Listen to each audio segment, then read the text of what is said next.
So hello coders and welcome back to a new video. इस video में हम देखने वाले हैं हमारा सी टाइप फंक्शंस। अभी तक हमने एरे वगैरह सारा चीज़ हमने देख लिया है, 2D array, 1D array, 3D array वगैरह वगैरह।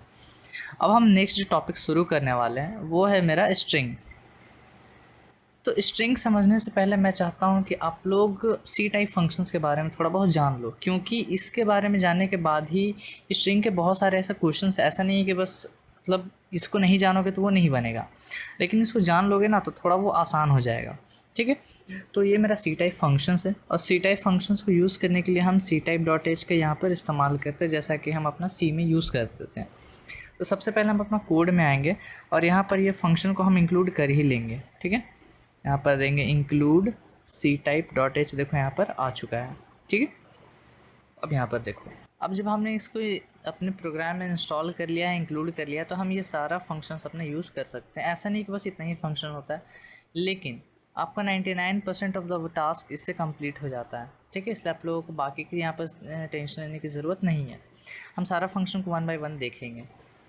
इज़ अल्फ़ा, अब इस अल्फ़ा का मतलब होता है यहाँ पर अल्फ़ाबेट। तो कोई भी कैरेक्टर्स, अब ये सी टाइप फंक्शन है तो सिर्फ ये कैरेक्टर्स पे ही लागू होगा। कैरेक्टर्स के बाहर कुछ भी आप टेस्ट करने का कोशिश करोगे तो वो नहीं वर्क करेगा।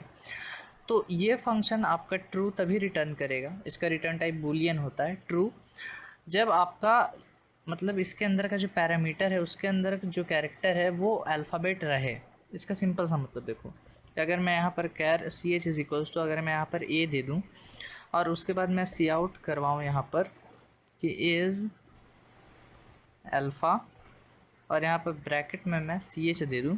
ठीक है, इसको सेव करके अगर मैं रन करूँ तो देखो यहाँ पर मेरे को क्या मिल रहा है, टू। और टू का मतलब आपको पता है कि ट्रू होता है, कोई भी पॉजिटिव नंबर मिले मतलब ट्रू। अब देखो यहाँ पर हम कर देते हैं कि स्पेस, तो फिर आपको ज़ीरो मिलता है, ज़ीरो मतलब फॉल्स। सी का सीरीज़ अगर किसी ने नहीं देखा, खैर नहीं देखा होगा बहुत लोगों ने, जो मैंने मेरा खुद का सीरीज़ है उसमें मैंने बहुत अच्छे से बताया है कि ये वाला फंक्शन उसमें भी आता था, सी टाइप डॉट एच। ठीक है, और ज़ीरो फॉल्स के लिए आता था और पॉजिटिव के लिए मतलब हमेशा कुछ ना कुछ आपको एक पॉजिटिव नंबर देगा ही देगा, लेकिन फॉल्स के लिए आपको बस वो ज़ीरो देता है। इसके पीछे का रीज़न ये है कि ज़ीरो का मतलब फॉल्स होता है और एनी अदर नंबर ज़ीरो को छोड़ के, चाहे वो पॉजिटिव नंबर हो, -5 भी मेरा ट्रू है और 5 भी मेरा ट्रू है, लेकिन इन दोनों के बीच में ज़ीरो है, वो फॉल्स है आपका। ठीक है, तो ये चीज़ आपको ध्यान में रखना है। और ये अल्फ़ा आपको कब ट्रू रिटर्न करेगा, जब आपका कैरेक्टर कांस्टेंट अल्फ़ाबेट हो। ये लेक्चर में देखो ज़्यादा कुछ है नहीं डिस्कस करने को, इसके अंदर एक्सरसाइज भी नहीं मिलेगा, लेकिन ये सारा फंक्शन आपको अच्छे से पता रहना चाहिए। इस डिजिट क्या करेगा, चेक करेगा कि आपका जो कैरेक्टर है वो डिजिट है कि नहीं। अब इसका हम आपको कोड नहीं दिखाएंगे क्योंकि आपको पता चल गया हाँ ये वो है, फालतू के टाइम बर्बाद करने की यहाँ पर ज़रूरत नहीं है। इज़ एलनम, एलनम का मतलब ये चेक करेगा कि आपका जो भी कैरेक्टर है वो अल्फ़ाबेट होना चाहिए और आपका नंबर होना चाहिए, दोनों में से कोई एक भी है तो वो ट्रू रिटर्न करेगा। इसको कोड में देखते हैं। अगर मैं यहाँ पर इज़ एल और यहाँ पर नम कर दूँ, ठीक है, इज़ एल नम, और यहाँ पर मैं डाल दूँ 9। ठीक है, इसको सेव करके रन करते हैं तो देखो आपको ट्रू मिलेगा, 4 मतलब ट्रू, पॉजिटिव नंबर। इसको करके अगर हम कैपिटल ए कर दे अगर, तो भी आपको ये ट्रू देगा क्योंकि एक अल्फ़ाबेट है। अगर इसको हटा के हम ये कर दिए, ना ही अल्फ़ाबेट है ना ही डिजिट है नंबर, तो आपको फॉल्स मिल गया। ठीक है, तो ये चीज़, ये अल्फ़ा नंबरिक का काम है। इज़ एस की, अब देखो ये इंपॉर्टेंट चीज़ है। इस ASCII फंक्शन क्या करता है, वो मतलब ये इंपॉर्टेंट नहीं है उतना, लेकिन फिर भी इसके बारे में आप लोगों को जानना चाहिए। देखो जो मेरा ASCII होता है वो 0 से लेके 255 तक होता है। ठीक है, लेकिन इसमें से जो इम्पोर्टेंट है वो 0 से लेके 127 तक ही है। ध्यान से सुनो, ये नंबर्स है, हाँ ये एक्चुअल में नंबर्स हैं। और अगर आप इस ASCII फंक्शन के अंदर, इस ASCII फंक्शन के अंदर पैरामीटर के अंदर अगर आप इस रेंज में कोई भी नंबर्स डालते हो 0 से लेकर 127, तो वो आपको ट्रू रिटर्न करके देगा, वो ASCII नंबर है।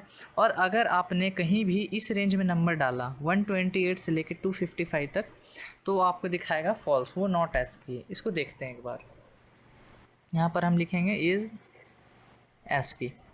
ठीक है, और यहाँ पर हम नंबर देंगे इस वक्त। अब चूंकि मेरे को नंबर देना है तो इसका हमको डेटा टाइप बदलना पड़ेगा और हम यहाँ पर देंगे इंट। ठीक है, अब यहाँ पर देखो, अगर मैं यहाँ पर दूँ 1 3 दे लेते हैं, सपोज़ कर लो, इसको सेव करके रन देते हैं, तो आपको ट्रू मिल रहा है, ठीक है।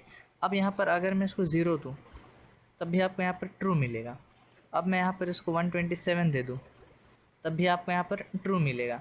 अब जैसे ही मैं उस रेंज से क्रॉस करूँगा, जैसे कि मैं जा रहा हूँ 254 में, ठीक है, उसको सेव करके रन मारते हैं तो आपको 0 मिल रहा है, ठीक है।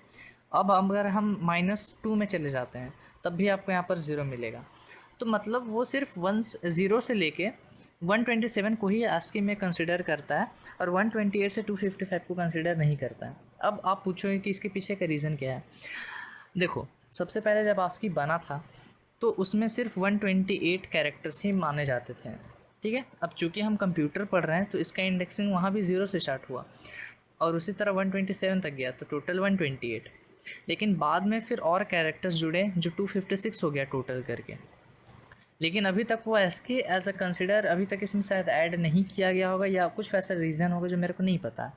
तो आप वो ऐसा समझ के चल सकते हो कि अभी भी वो पुराना रूल फॉलो कर रहा है, ठीक है। खैर, उस पर ज़्यादा डिस्कशन नहीं करेंगे और ये ज़रूरी भी नहीं है। इज़ लोअर चेक करेगा कि आपका जो कैरेक्टर है वो लोअर केस में है कि नहीं, ठीक है। अब जैसे कि यहाँ पर हम दे लेते हैं ए, तो ये लोअर केस में है और इसको यहाँ पर कर लेते हैं इज़ लोअर, इसको सेव करके रन करते हैं। देखो, हाँ, ये लोअर केस में तो पॉजिटिव आ रहा है। अब जैसे ही मैं इसको अपर केस में कर दूंगा तो मेरे को 0 दे देगा, फॉल्स, ठीक है। उसी प्रकार मेरा इज़ अपर आता है, ये चेक करता है कि अपर केस है कि नहीं। अब आप बोलोगे कि डिजिट डाल दे तो क्या होगा, भाई फॉल्स ही दिखाएगा ना यार, क्योंकि पहले तो वो चेक करेगा ये अल्फ़ाबेट है कि नहीं, और अल्फ़ाबेट चेक करने के बाद वो चेक करेगा कि लोअर केस है कि नहीं, ठीक है। तो ये चीज़ हमेशा ध्यान में रखना।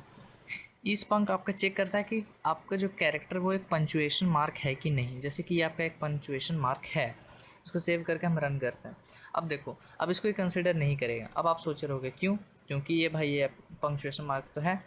देखो दिक्कत क्या आ रहा है, ये इतना को मान रहा है कि यहाँ आपने एक कैरेक्टर दिया है एम्प्टी और उसके बाद ये क्या है, इसलिए एरर दिखा रहा है। अब मैंने आपको बताया था ऑलरेडी से कि जब आप ये यूज़ करो तो ये इसको यूज़ करना ना भूलो, क्योंकि यही डिस्टिंग्विश करता है, मतलब इसके बीच में और अपना खुद का इसके बीच में। मेरे ख्याल से आपको रीज़न पता चल गया होगा।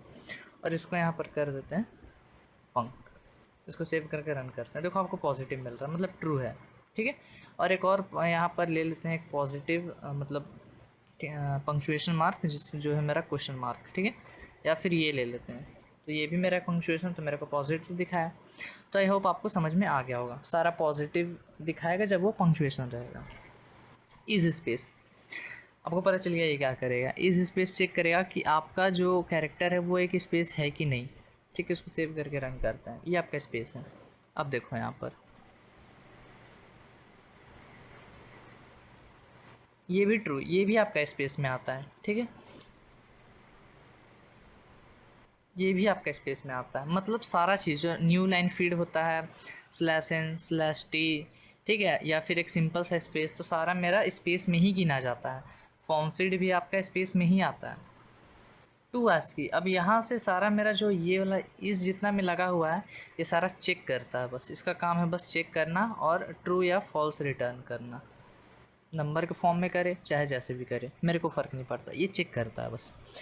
और ये जो टू वाला जितना 2 से स्टार्ट होता है फंक्शन, ये कुछ काम करके आपको देता है, ये चेक वगैरह नहीं करता, कुछ काम करता है। जैसे टू ASCII, अब ये क्या करेगा कि कोई भी आप यहाँ पर कैरेक्टर दो उसको वो ASCII में कन्वर्ट कर देगा। जैसे कि यहाँ पर हम ए देते हैं और फिर हम यहाँ पर क्या लिखेंगे कि इंट एस, मतलब ASCII स्टोर करेगा ये, और यहाँ पर लिखते हैं कि टू ASCII और यहाँ पर डाल देते हैं अपना CH, राइट। और यहाँ पर प्रिंट कराते हैं अपना AS, इसको सेव करके रन करते हैं। तो ए का जो ASCII कैरेक्टर है मेरे ख्याल से 97 है। तो ये क्या कर रहा है, कोई भी आप यहाँ पर कैरेक्टर दो उसका ASCII कोड आप 2 ASCII से पता लगा सकते हो, राइट। तो ये मेरा 2 ASCII करता है। अब आपको कभी भी, मैंने आपको बताया ये प्रोग्रामिंग लैंग्वेज होता ही ऐसा है कि आपको कुछ भी रटने की ज़रूरत नहीं है। अगर आपको सही सही फंक्शन है तो आप फंक्शन याद ना भी हो तो भी आप यहाँ पर कोड करके खुद से देख सकते हो। टू लोअर क्या करेगा, जो अपर केस वाला जो भी अल्फ़ाबेट है उसको लोअर केस में करेगा।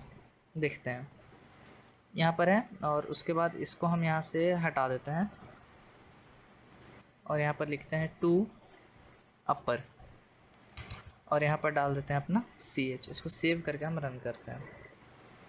65। अब देखो, अब आप सोच रहे हो कि 65 क्यों दिखाया, दिखाएगा ही क्योंकि देखो कि ए आपका स्मॉल है, टू अपर इसको कन्वर्ट किया अपर केस में, तो अपर केस में क्या बन गया, वो कैपिटल है। ठीक है, कैपिटल ए बन गया और कैपिटल ए का आस्की कोड यहाँ पर प्रिंट करा रहा है। आप पूछोगे ऐसा क्यों, ठीक है, तो इसके पीछे का रीज़न है क्योंकि एक इंटीजर रिटर्न करता है। अब देखो, अगर आपको इसको एकदम पूरा पूरा असली में चाहिए तो आपको यहाँ पर क्या करना पड़ेगा, टू अपर को यूज़ करो और यहाँ पर अपना कैरेक्टर डाल दो और फिर यहाँ पर आप अपना आंसर प्रिंट कराओ। ठीक है, उसको सेव करके रन करो, तब आपको कैपिटल मिलेगा। आपको उसको कन्वर्ट करना पड़ेगा पहले कैरेक्टर में, राइट। तो ये मेरा टू लोअर का काम है और टू अपर का काम आपको पता चल गया वो क्या करेगा, अपर केस में कन्वर्ट कर देगा। लोअर को लोअर में ही देखो, जैसे ये मेरा फंक्शन है, अब आप बोलोगे लोअर केस पहले ही से दे तो क्या होगा, तो वो उसको लोअर केस में ही रहने देगा, वो बस अपर केस को लोअर केस में कन्वर्ट करता है, फाइनल लोअर केस आना चाहिए। ठीक है, और टू अपर केस सेम तरह से वर्क करता है। तो इस वीडियो में आपको ज़्यादा कुछ सीखने को नहीं मिला होगा, मैं मानता हूँ, क्योंकि ये सारा बस फंक्शन है जिसको आपको पता रहना चाहिए और ये क्या क्या रिटर्न कर सकता है किस किस कंडीशन में। याद करने में कुछ भी ज़रूरत नहीं, इसका नाम ही खुद सब कुछ बताता है। अल्फ़ा मतलब अल्फ़ाबेट, डिजिट मतलब तो डिजिट ही होता है, एल नम मतलब अल्फ़ाबेट और नंबर, एस की लोअर अपर, पंक्च मतलब पंक्चुएशन मार्क, स्पेस, एस की to lower to upper, to मतलब कन्वर्ट करना होता है, टू का मतलब, तो सारा चीज़ यार देखो आपको पता है क्या करना है क्या नहीं। तो फिलहाल हम इस वीडियो को रखेंगे यहीं पर। अच्छा लग रहा है तो लाइक कर देना वीडियो को, चैनल को सब्सक्राइब कर देना। मिलते हैं हम आपसे नेक्स्ट वीडियो में। Till then keep coding and bye bye.